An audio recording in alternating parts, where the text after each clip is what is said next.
বন্ধুরা, এই শীতের দুপুরে ভাত খাওয়ার পর রোদে বসে যদি এরকম লাল লাল পেয়ারা মাখা হয় তাহলে কেমন হয় বলুন তো।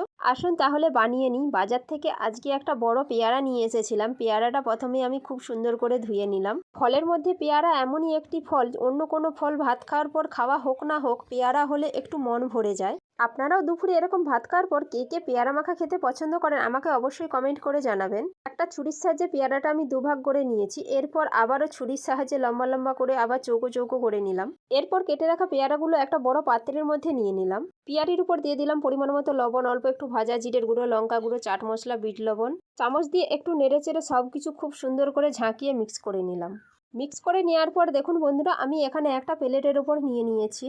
এই দেখুন বন্ধুরা, পেয়ারা মাখাটা দেখতে অসাধারণ লেগেছে। আর আমি পেয়ারা মাখাটা নিয়ে নদীর পাড়ে চলে এসেছি। বাড়ির সামনে এরকম যদি নদীর পাড় থাকে তাহলে এই শীতের দুপুরে নদীর পাড়ে মাখা খেতে কার না ভালো লাগবে।